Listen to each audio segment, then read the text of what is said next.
Ruth loves her mother-in-law, Naomi, and she vows to the Lord, nothing, not even death, will separate her from Naomi. From Ruth 1. In the days when the judges ruled, there was a famine in the land. So a man from Bethlehem in Judah, together with his wife and 2 sons, went to live for a while in the country of Moab. The man's name was Elimelek. His wife's name was Naomi, and the names of his 2 sons were Mahlon and Kilion. They were Ephrathites from Bethlehem, Judah. And they went to Moab and lived there. Now Elimelek, Naomi's husband, died, and she was left with her 2 sons. They married Moabite women, one named Orpah and the other Ruth. After they had lived there about 10 years, both Mahlon and Kilion also died, and Naomi was left without her 2 sons and her husband.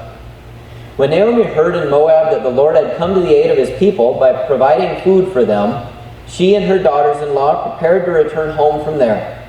With her 2 daughters-in-law, she left the place where she had been living and set out on the road that would take them back to the land of Judah. Then Naomi said to her 2 daughters-in-law, "Go back, each of you, to your mother's home.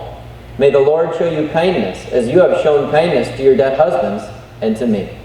May the Lord grant that each of you will find rest in the home of another husband." Then she kissed them goodbye, and they wept aloud and said to her, "We will go back with you to your people." But Naomi said, "Return home, my daughters. Why would you come with me? Am I going to have any more sons who could become your husbands? Return home, my daughters. I am too old to have another husband. Even if I thought there was still hope for me, even if I had a husband tonight and then gave birth to sons, would you wait until they grew up? Would you remain unmarried for them? No, my daughters, it is more bitter for me than for you, because the Lord's hand has turned against me." At this they wept aloud again. Then Orpah kissed her mother-in-law goodbye, but Ruth clung to her. "Look," said Naomi, "your sister-in-law is going back to her people and her gods. Go back with her." But Ruth replied, "Don't urge me to leave you or turn back from you. Where you go, I will go, and where you stay, I will stay. Your people will be my people, and your God, my God. Where you die, I will die, and there I will be buried. May the Lord deal with me, be it ever so severely, if even death separates you and me." When Naomi realized that Ruth was determined to go with her, she stopped urging her. So the 2 women went on until they came to Bethlehem. The word of the Lord. Khalil Gibran, I hope I'm saying his name right, he said this: "If you love somebody, let them go, for if they return, they were always yours. If they don't, they never were." Now he's speaking very specifically there about romantic love, right? He's talking about 2 people who are dating. And he says if you love somebody, let them go. Don't hold on to them as though they belong to you, but let them go. And if they come back, then they really are yours. Their heart belongs to you. And if they don't, then their heart doesn't belong to you. But you can't force somebody to love you. And I think what he says has a little bit of a broader application as well. That sometimes when you love somebody, you have to let them go.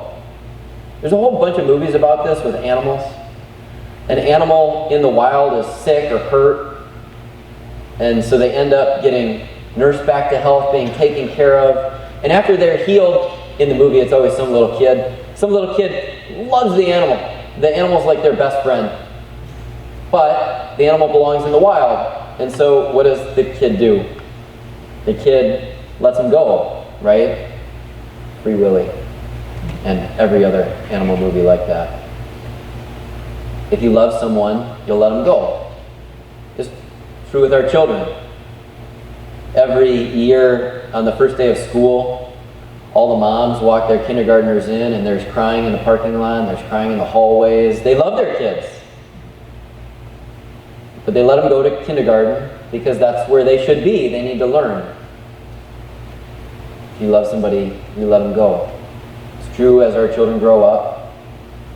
They leave home, they go to college, they get a job, they get married. When you love someone, you let them go. Naomi loves Orpah and Ruth. Their love is one that had been forged through tragedy. I mean, tragedy seemed to be following Naomi.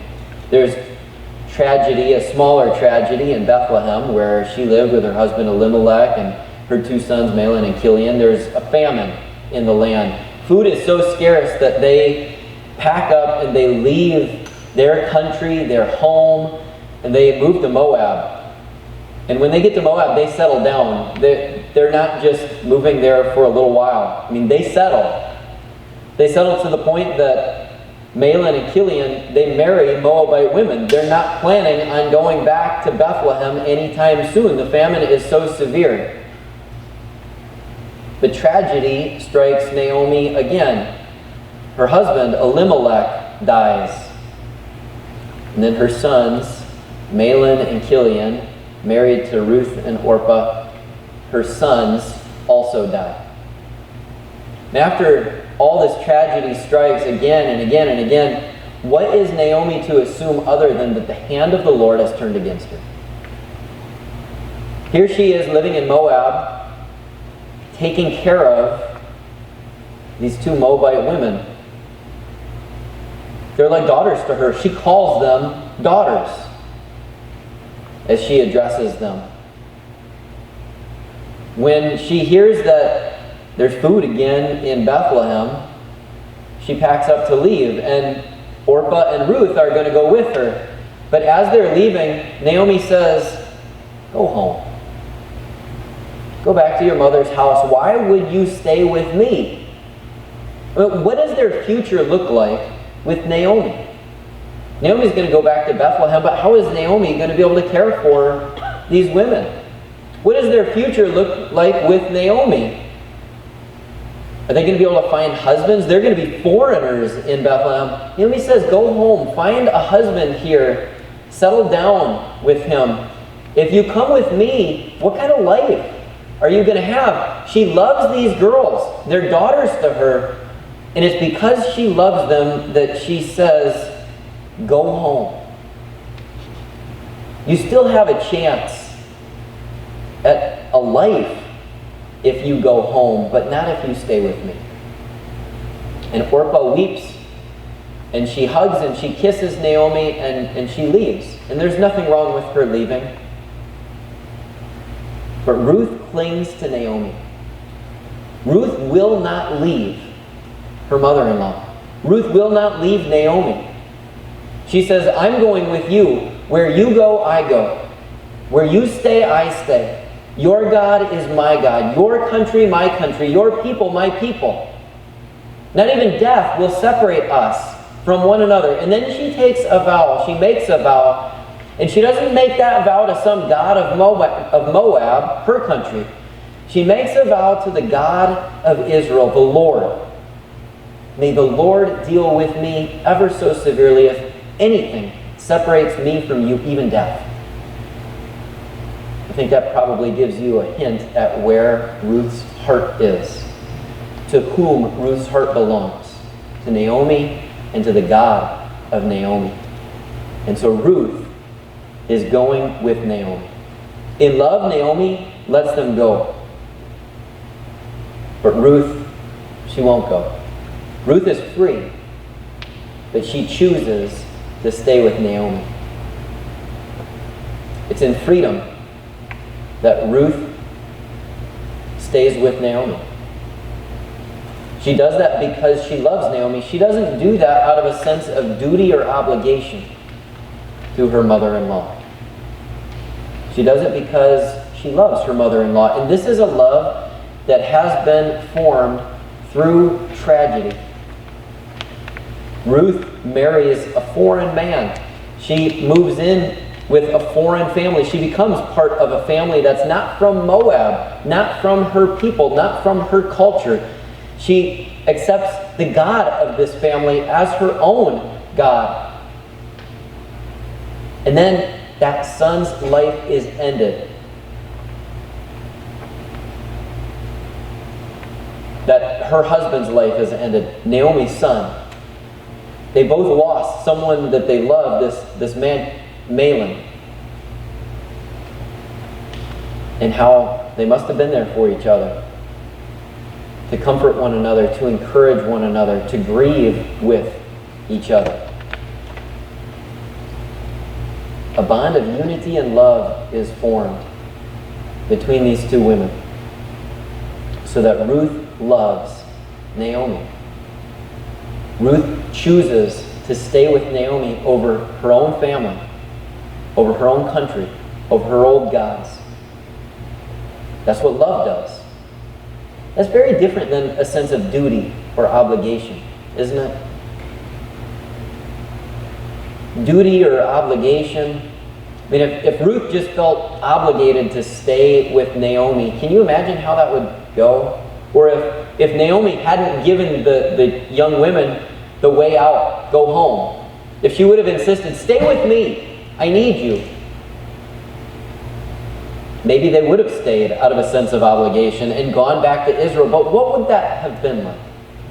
Would there have been happiness? Would there have been joy in their relationship if they felt obligated to stay with Naomi? Doing things out of a sense of duty or obligation and doing things out of love, sometimes it can look fairly similar, but it's totally different, isn't it? Think of a wife who stays with her husband, not because she loves him, but just out of a sense of obligation, out of a sense of duty. What is their relationship like? It's miserable, isn't it? A father who puts food on the table for his children, but he doesn't do it in love. He does it out of a sense of duty. And he does it begrudgingly. What's it going to be like between that father and those children as they grow up and when they grow up? It's very different doing things out of a sense of duty or obligation, whether it's with people or whether it's a job. I mean, a person who goes to work out of a sense of obligation because they have to go and punch the time clock, and someone who goes to a job that they love, they go because they love their job. It's different, isn't it? In fact, even though two people could be doing the same thing, and on the outside it might look pretty similar, it's entirely different. For one, it's hollow, right? I mean, a wife in a loveless marriage, it's hollow, right? A father who provides for his children only out of a sense of duty, it's hollow, it's empty, right? A person who goes to their job out of a sense of duty only, it's empty, it's hollow. At the end of the day, they're wanting more. How are we going through life? How are you going through life? This applies to our relationship with God, too. People who do things for God out of a sense of duty, out of a sense of obligation. I have to do this or God's going to be mad at me. I have to go to church. God tells me to go to church. I have to read my Bible. God tells me to read my Bible. I have to keep the commandments. God tells me to keep the commandments. Those who do those things out of a sense of duty or obligation, on the outside it might look somewhat similar. But it's empty, isn't it? It's meaningless. And is God pleased with that?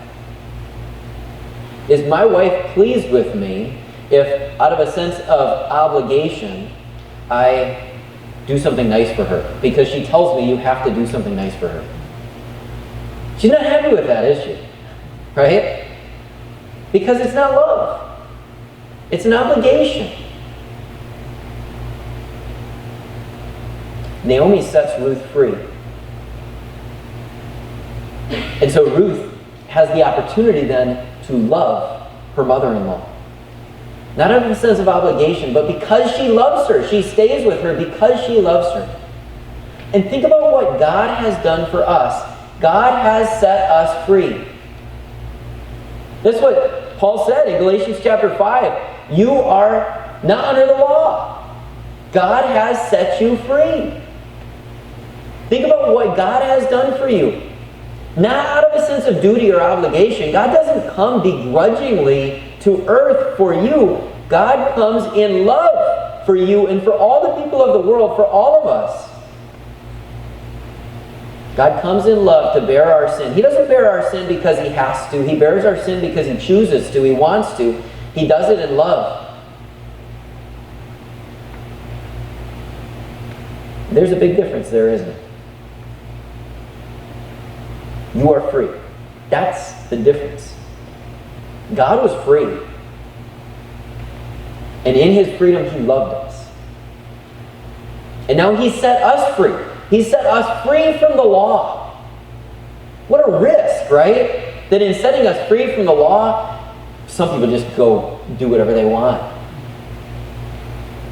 They're miserable. That in setting us free from the law and showing us his love, now we're free to love. You're free to love God. God doesn't demand, love me. Instead, God shows us such great love that how can we help but do anything but love him in return? God shows us such great love that we want to love and serve our neighbor.